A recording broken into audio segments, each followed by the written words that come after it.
A continuación nos acompaña Andrés Chiape, quien dará apertura al eje de innovación y tecnología educativa con la charla Educación 4.0, la historia del dinosaurio que sobrevivió. Ojo con esto, ojo con esto. La historia del dinosaurio que sobrevivió. Andrés es diseñador industrial, especialista en investigación y docencia universitaria. Si hay algo que Andrés valora es pasar momentos con su familia, especialmente disfrutar de sus aficiones como el cine y el golf, ¿no, Andrés? Sus aportes como referente académico en Colombia han beneficiado el campo de la tecnología educativa con diferentes iniciativas y proyectos de investigación para crear ambientes universitarios propicios para la educación innovadora y creativa. Ha participado él en diferentes medios de comunicación, como la revista Semana, ha dictado conferencias sobre los retos y los proyectos de innovación para la educación en diferentes plataformas como Facebook, como YouTube. Y actualmente es el director del doctorado en innovación educativa y TIC de la Universidad de La Sabana. Cuota colombiana, una de las personas más importantes que ha diseñado un doctorado totalmente diferente e innovador que da respuesta a eso. Si vamos a hablar de innovación educativa, él dijo, tenemos que hacer un doctorado que sea completamente diferente e innovador. Universidad de La Sabana, Colombia. Andrés Chiape, un aplauso. Sin miedo. ¿Aló? ¿Ya? Muchas gracias, John. ¿Sí me están escuchando bien? ¿Sí? Se escucha. Vale. Muchas gracias, querido. Bueno, buenos días. Arrancar por aquí. Bien, Educación 4.0, la historia del dinosaurio que sobrevivió. A mí me encantan los dinosaurios. Sirven para todo. Hace un tiempo me llegó un meme. De aquí varias conferencias han arrancado por memes. Es una forma fantástica de arrancar conferencias. Me llegó un meme. Vamos a mirar a ver si lo podemos usar acá. Me llegó un meme de dinosaurios y se lo envié a mi señora. Dice, Carito, mira el meme tan divertido que me llegó de dinosaurios. Y ella sabe que me encantan los dinosaurios. Y yo, sí, claro. Entonces arrancaba el meme diciendo esto. Y la segunda parte era esta. Bien. Y eso no le cayó muy en gracia, desde luego. Y pues son como casos de la vida real, ¿no? Eso aquí a nadie le ha pasado, a nadie le pasa con su jefe, a nadie le pasa con su rector, ¿cierto? Pero, en fin, el punto es, los dinosaurios son fascinantes, independientemente de que a mí me encanten, son fascinantes por muchas razones. Una de las razones por las cuales a mí me encantan es porque están asociados a un concepto que es muy interesante. Algo por aquí para que no haga feedback, que es el concepto de evolución. Bien. O sea, sabemos que hay una cantidad de criaturas fantásticas que ya no existen, pero que desde el sentido común uno sabe que de alguna manera hay una línea evolutiva que llega hasta nuestros días. ¿Sí? Esos seres que pisaron en algún momento el mismo piso que pisamos nosotros, que ya no están, pero que hay algo de ellos por allí rondando en alguna parte. El concepto de evolución es un concepto muy chévere. Y es un concepto, digamos desde aquí, muy asociado al sentido común, pero ese sentido común ha encontrado en ciencia dura, un respaldo fáctico. Hay estudios que ya han, digamos, trazado unas líneas de evolución genética desde dinosaurios a las aves. Ya no es algo que uno supondría, pues porque o ve que hay cocodrilos o los dragones de Komodo o los rinocerontes, algo que se parece a lo que uno ve en Hollywood, sino que hay una línea científicamente comprobada desde el punto de vista genético de los dinosaurios a las aves, ¿sí? Algo que vemos pues, cotidianamente. Y de alguna manera uno encuentra cosas que no son muy usuales. Yo me puse a buscar cosas para esta charla y encontré animales que evidentemente existen, probablemente yo no los conocía, como el pico zapato. Y cuando uno Ustedes miren en YouTube Pico Zapato, van a encontrar una serie de videos muy divertidos de unos ciertos animales con unas facciones muy extrañas, que pareciera que fuera al mismo tiempo un ave y otra cosa distintísima, porque caminan lento, se aproximan a los seres humanos con alguna naturalidad, una cosa rara, ¿sí? O un casuario, por ejemplo. Esto es ya mucho más cercano a lo que uno encontraría como en Hollywood, a lo que uno ha empezado a ver en las películas de Parque Jurásico y ese tipo de cosas. O, por ejemplo, una cría de garza azulada. ¿Sí? Entonces uno lo que está viendo ahí es lo que uno ve en Parque Jurásico. ¿Sí? Es muy cercano a eso, el velociraptor pues, de la película. ¿Sí? Ya uno no sabe si es que esto se parece a lo de la película o si los de Hollywood realmente se basaron en esta serie de cosas para hacer una vivencia más real de lo que se supone se está encontrando pues, en asuntos de paleontología. Ahora, evolución implica cambio e implica mejoramiento. Y el hecho de que de una especie extinta se ha podido sacar una línea que haya podido sobrevivir hasta nuestro tiempo implica una cantidad de procesos muy complejos de adaptación sobre todo, pero de la base hubo cambio y de la base hubo mejoramiento de lo que se tenía en ese entonces para poderse adaptar a condiciones muy distintas. Y de alguna manera esto nos refiere como a la base de la charla o al eje de la charla que les voy a compartir hoy. Y es el tema de innovación, innovación asociada a evolución. La idea central de todo este discurso es evolución. Evolución está muy ligado al tema de innovación, en tanto cambio y en tanto mejoramiento. Cuando nosotros trabajamos sobre innovación educativa, básicamente lo que estamos es trabajando un pequeño mantra todo el tiempo, transformar para mejorar. ¿Sí? Estamos en procesos de transformación que tienen un propósito de mejoramiento. Y eso, de alguna manera, pues, cae como anillo al dedo con el tema de evolución. Yo me adapto, cambio, transformo, encuentro las condiciones para no solamente sobrevivir, sino aprovechar esas nuevas condiciones para florecer, para desarrollar.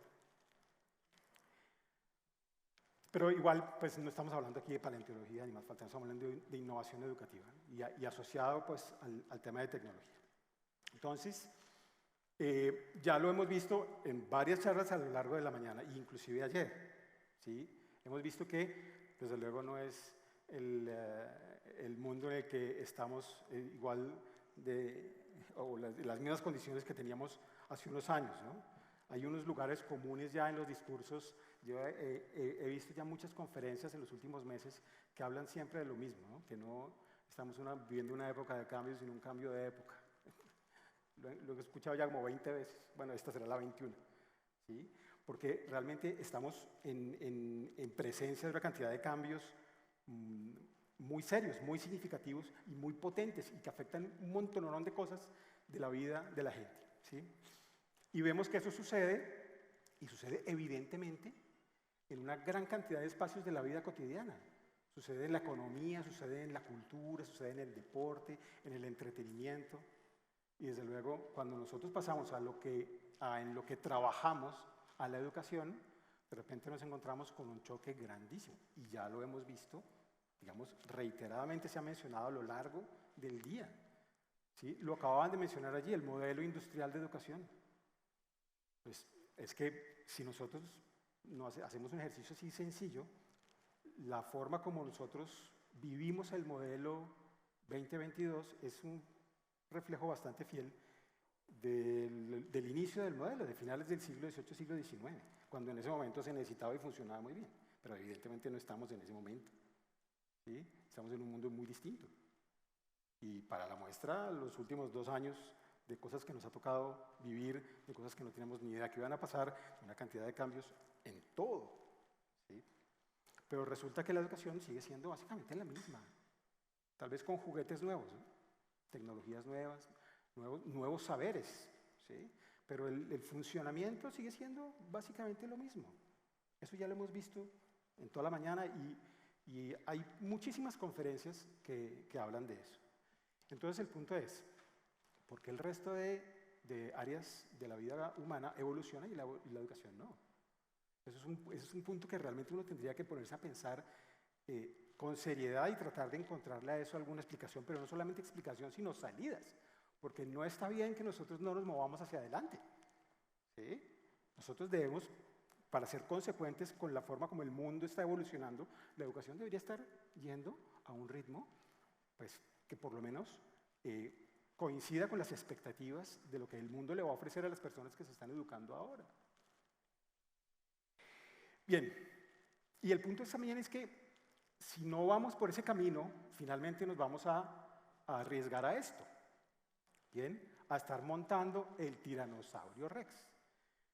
Entonces preguntémonos realmente cuántos de nosotros estamos en este momento, en este preciso momento, montando el tiranosaurio Rex, ¿no?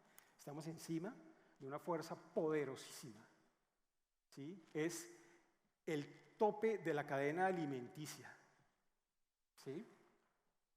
Y estamos confiados en que dominamos esa fuerza, y es una fuerza que lleva millones de años, o miles de años, funcionando y funcionando muy bien, y que seguramente funcionará muy bien durante los siguientes miles. La fuerza de la tradición. Estamos dominando en este momento una fuerza educativa que llega, bueno, venimos haciendo las cosas muy bien durante décadas y las vamos a seguir haciendo igual de bien, igual, durante las siguientes décadas. Pero resulta que estando montados en ese tiranosaurio Rex, al tope de la cadena, confiados en esa fuerza poderosa, no nos hemos dado cuenta que a la vuelta de la esquina viene el asteroide, viene el asteroide, ¿bien? A hacer impacto cerquita de donde estamos. ¿Bien? Y ya sabemos eso, cómo concluyó. Y ¿cuál realmente es ese asteroide tipo extinción en este momento para el sector educativo? Las tecnologías de información y comunicación asociadas a la cuarta revolución industrial. Ahora, que no se me malinterprete, yo no estoy en contra de las tecnologías, ni más faltaba, ese es mi campo de estudio. ¿Bien? Yo pienso que las tecnologías son, como ya se ha mencionado, son factores tremendamente potentes para enriquecer el aprendizaje, tanto como el cuerpo, como lo que hablaba ayer, o las emociones. Son factores tremendamente potentes para impulsar los procesos educativos, casi como ningún otro hoy, las tecnologías. De hecho, las tecnologías son como la sal en los alimentos, ¿sí? Cuando yo le echo sal a un alimento, el sabor se resalta. ¿Bien? Pero cuando le echamos más de la cuenta, cuando le echamos más de la sal que ese plato necesita, el plato se daña. O si nos confundimos y no le echamos sal, sino le echamos azúcar, el plato se daña. O cuando le echamos en el momento en el que no corresponde. ¿Sí? Vamos a hacer un arroz, ¿cierto? Le ponemos el agua, le ponemos el aceite, no le ponemos la sal, lo ponemos a cocinar. ¡Upa! Se nos olvidó la sal. Y se cocinó el aceite. No, echémosle encima. Eso no funciona. Ese arroz no sabe bien. Pero cuando le echamos en el justo momento, la cantidad adecuada, de la forma adecuada, según la receta, esa receta sabe fantástico. Entonces, no es que no debamos echarle sal, ni más faltaba, hay que ponerle. Pero cuando las cosas no se hacen bien, o inclusive cuando el tipo de condimento no es el adecuado, pues puede tener realmente un resultado catastrófico. Entonces, voy a referirme en este momento a las tecnologías asociadas a la cuarta revolución industrial. Estamos hablando de educación 4.0, ¿no? Aquella educación desarrollada en el marco de la cuarta revolución industrial, algo que estamos viendo ya. ¿Bien? Entonces, ese tipo de tecnologías, que son fantásticas, también tienen una capacidad destructiva importante. ¿Bien? Entonces, vamos a referirnos a ellas un segundo. Entonces, Cuando hablamos de cuarta revolución industrial, que es un tema, digamos, que ya está apareciendo por todas partes también, ¿no? Pero muchas veces no se entiende bien a qué se refiere uno con cuarta revolución industrial. Entonces, rápidamente pasamos por esta lámina. Bien, primera revolución industrial, desde el punto de vista de mecanización. Hay una serie de tecnologías que siempre van allá impulsando, ¿no? Son como las causantes, los factores importantes de esos hitos en el desarrollo de la humanidad, en este caso, desde el punto de vista de revoluciones industriales. Primera, en términos de mecanización, lo que se llamó la revolución industrial. ¿Sí? Entonces, ahí aparecen algunas cosas, máquinas de vapor, energía hidráulica. Bien. Segunda, electricidad, como factor importante, impulsor de una gran cantidad de cambios. Bien. Producción en masa, cadenas de montaje, etcétera, etcétera. Tercera, sobre todo a raíz de Internet, es informática. Bien. Se posibilitaron procesos de automatización, bueno, todo el tema del impulso de las tecnologías de información y comunicación y cómo esas cosas empezaron a cambiar a raíz de esta implementación. Hay personas que tienen una visión un poco distinta de esta progresión de las revoluciones industriales y ponen, por ejemplo, la tierra, el capital, el conocimiento como los impulsores. ¿Sí? Pero digamos que esta perspectiva es más adecuada al punto que quiero tratar en este momento. Porque de la tercera a la cuarta se hace una refinación sobre las tecnologías que están impulsando. Desde Internet a la fecha, ¿sí? 20 y pico de años ya, casi 30, están ocurriendo cosas en los entornos digitales que antes no ocurrían, y tal vez es la gran diferencia entre la tercera y la cuarta revolución industrial. Están empezando a desarrollarse una gran cantidad de tecnologías que hacen que en los entornos digitales esté empezando a pasar parte del mundo. Parte de las cosas están sucediendo en entornos digitales y están creadas para entornos digitales, cosa que no ocurría antes. Esa es una gran diferencia. Y ahí hay unas tecnologías como las emblemáticas de la cuarta revolución industrial, sobre todo inteligencia artificial, robótica, Internet de las cosas. ¿Sí? Ahora, hablaban ayer de las generaciones, ¿no? De los centennials y los millennials. Bueno, para los que crecimos en los 80, los de la generación de la guayaba, nosotros crecimos con inteligencia artificial y con robótica desde la perspectiva de la ciencia ficción. ¿Sí? El cerebro positrónico de Data en Star Trek, ¿cierto? Arturito, C-3PO, Andrew en la película de Robin Williams, que se llama Inteligencia Artificial, por ejemplo. Todos esos elementos son muy del orden de la ciencia ficción. Pero ya no es así. Todas estas tecnologías ya pasaron de estar en el nicho de la ciencia ficción a estar en el nicho de la realidad cercana. ¿Sí? Nosotros tenemos cosas tan cercanas como Siri, como Cortana, ¿bien? Como Watson, un servicio de inteligencia artificial de IBM, están funcionando, todos los días funcionan. Ahora, desde luego hay que acotar que los desarrollos sobre inteligencia artificial que tenemos en este momento son apenas incipientes, ¿no? Están en pañales. Todavía hay los desarrollos que están en disponibilidad para casi todos los sectores, pues están todavía dando sus primeros pasitos, ¿bien? Pero son ya de la realidad, ¿bien? Sobre todo en temas de Internet de las cosas también, que es tal vez uno de los elementos más llamativos de estas tecnologías, asociadas desde luego al tema de inteligencia artificial. Ahora, si no estamos familiarizados con ese tema de Internet de las cosas, entendamos que la conectividad está asociada a unos ciertos aparatos, tradicionalmente hablando. Los computadores, las tablets, los teléfonos, ¿cierto? De pronto los relojes en algunos casos.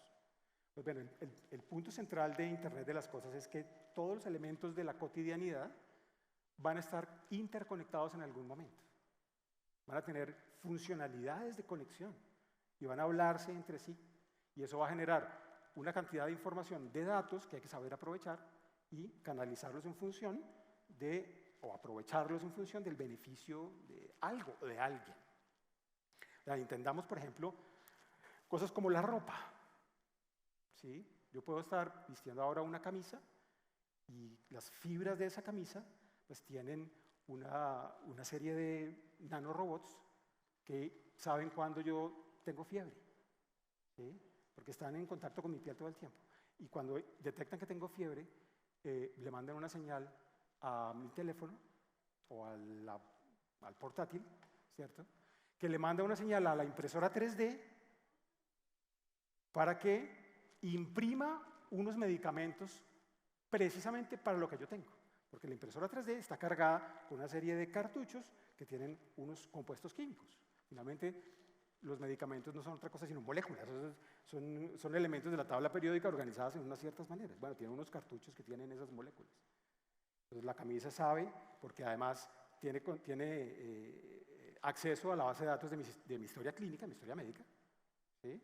Sabe qué tengo yo, qué he tenido yo, cómo estoy, ¿cierto? Entonces le dice, oiga, aquí lo que Andrés necesita es ya, tómese esta pastilla ya, porque tiene que bajarle la presión, pum, va a la impresora 3D, le aplica y además le avisa, ojo, te tienes que tomar estas pastas ya, porque si no te la tomas ya en media hora vas a estar directo a la clínica. ¿Sí? Internet de las cosas. ¿Bien? Bien, y voy a ir rápido porque sí me va pasando el tiempo. Ahora, igual, con todas estas tecnologías, siempre, históricamente hablando, en todas las revoluciones, pero sobre todo ahora, es muy evidente, todas estas tecnologías que tienen ese poder disruptivo de cambio, siempre generan tres efectos, al menos. Generan que algo se pierda, generan que algo se transforme y generan que surjan cosas nuevas. Siempre pasa lo mismo. Y hay varios ejemplos que son muy distintos. ¿Sí? Los serenos, ya no existen, ¿sí?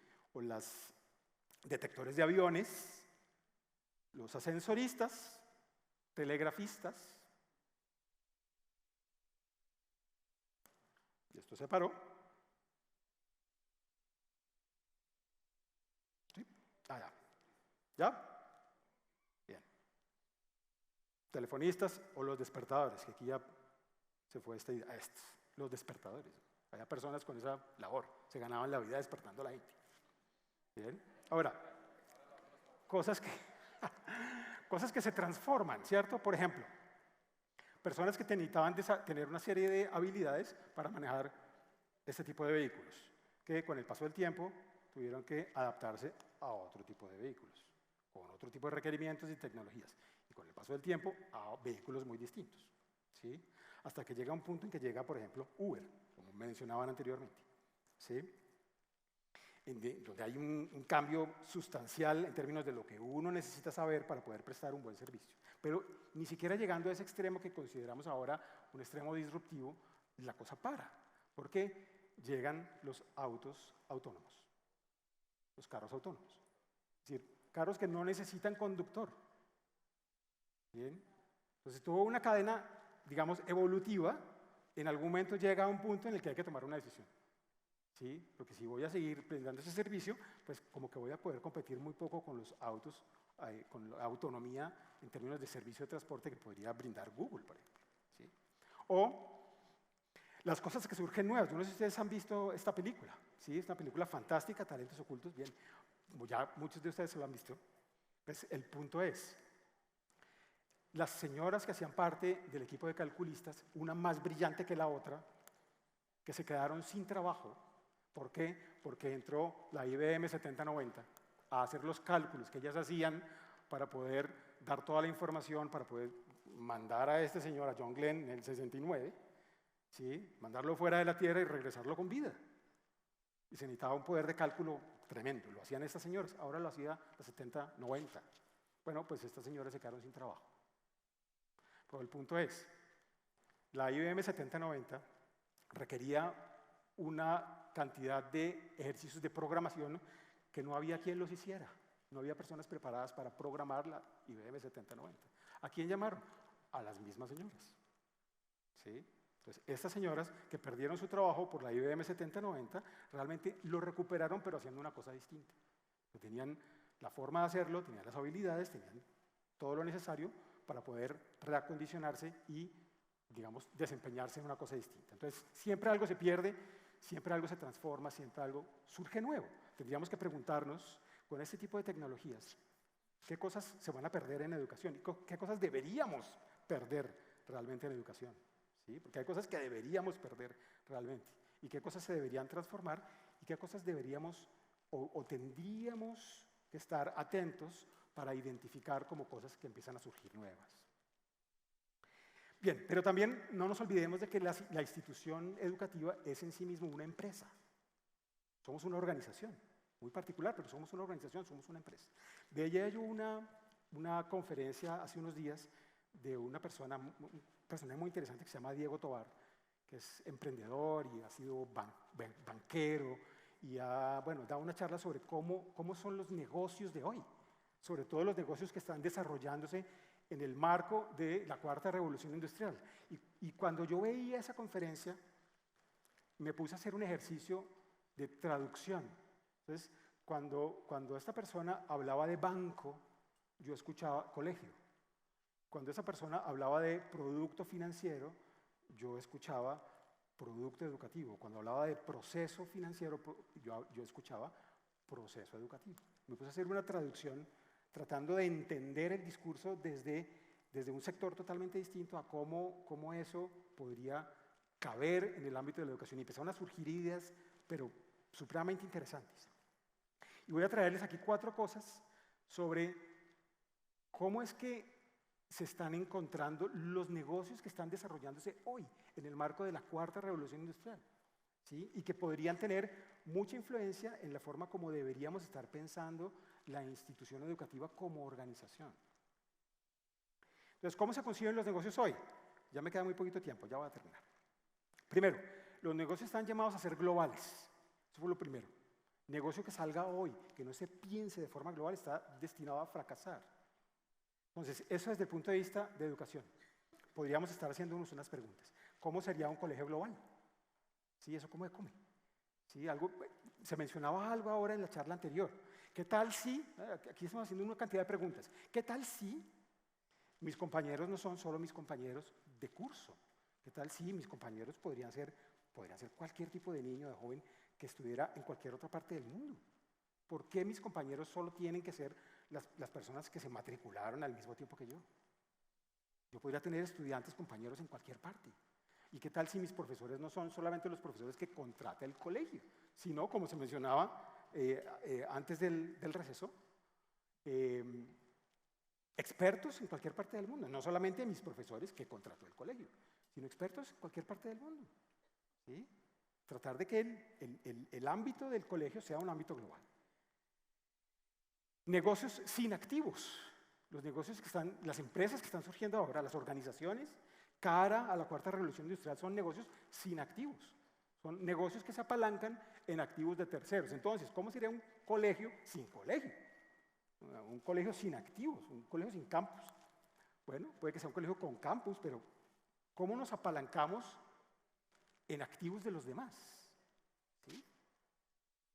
¿Qué tal si entonces, por ejemplo, no tenemos un currículo propio? Porque digamos que el hecho de ser organizaciones que se apalancan en terceros quiere decir también que la propiedad es distinta. Yo soy dueño de unas cosas, pero el dueño del activo es otro. ¿Bien? El dueño del activo es otro. Entonces, por ejemplo, ¿qué tal si, en vez de ofrecer un currículo que es del colegio, un currículo para todos, lo que hacemos es reconocer que cada niño puede tener su propio currículo, propiedad de él, y que probablemente la función del colegio sea la de dar los recursos y poder activar ese currículo de él, porque es suyo. ¿Sí? No es el mío que yo voy a imponer, sino el de él. Y mi función es conducir todos los recursos necesarios para que esos currículos que son de ellos puedan ejecutarse de la mejor manera posible. Ya voy a terminar. 3. La información está a la base de todos los negocios, la data, ¿sí? Elemento fundamental. Entonces aquí dice, la información nos permite entender a nuestros clientes. Y eso nos permite pasar de la masa al individuo, ¿sí? Como lo que hace la camisa con la impresora 3D. ¿sí? Porque la camisa es mi camisa, que me entiende a mí, toma mis datos, se los pasa a mi impresora y la impresora me imprime mis pastillas, las que yo necesito. Porque además todas las pastillas pues, están hechas de la misma manera de las que yo encuentro en la droguería. Estas pastillas no, estas pastillas son las que mi impresora imprime para mí, porque sabe mi organismo qué necesita. ¿Bien? Entonces, si los colegios logran encontrar una forma de poner la data como parte del core del servicio que ofrecen, vamos a poder empezar a entender realmente lo que cada una de esas personas que están frente a nosotros requiere y empezar a verlos no como grupo, sino como individuos. ¿Sí? Entonces, ¿qué tal si nos olvidamos de los grupos? ¿Y qué tal si nos concentramos en las personas y sus necesidades? Y por último, los negocios son digitales, así operan en el mundo real. Bien, entonces, lo digital descentraliza y empodera, le da control al usuario. Entonces, ¿qué tal si? Inclusive, me parece una cosa interesante, elimina los intermediarios. ¿Sí? Campesinos que a través de aplicaciones venden directamente sus productos a los clientes finales. ¿Sí? El intermediario sale. El intermediario que, por el hecho de intermediar, le sube el precio al producto 40%. ¿Bien? Pero entonces, aquí el punto es, ¿qué tal si los estudiantes tuvieran el control sobre los contenidos que van a aprender? Que el colegio no sea el que tiene el control, sea el estudiante el que tiene el control, para que pueda crearlo ese contenido, para que pueda pausarlo, para que pueda reiniciarlo, para que pueda rehacerlo, ¿sí? Para que pueda reutilizarlo. Y si los intermediarios van a desaparecer por causa de este tipo de tecnologías, ¿qué tanto como colegios somos intermediarios?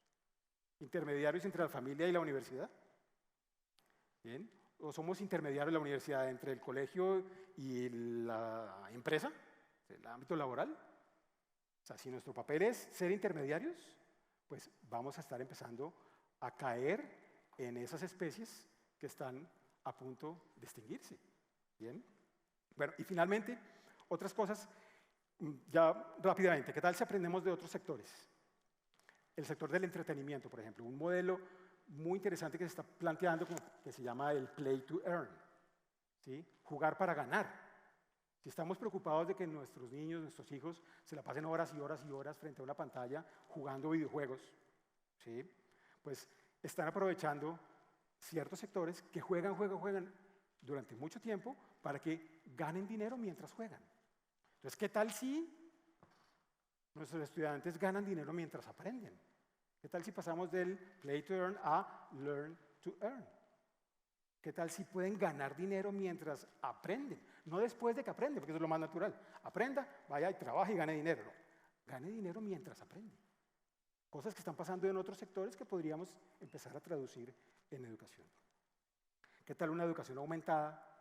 ¿Qué tal un colegio aumentado? Bien. Y ya, terminando. Toda esta cantidad de preguntas que surgen, ¿qué tal si? ¿Qué tal si? ¿Qué tal si hiciéramos esto? ¿Qué tal si pasa esto? ¿Qué tal si lo otro? Lo otro que pasa aquí, ¿qué tal si lo pasamos allá? Toda es una serie de preguntas que uno tendría que estar haciéndose ahora como institución educativa.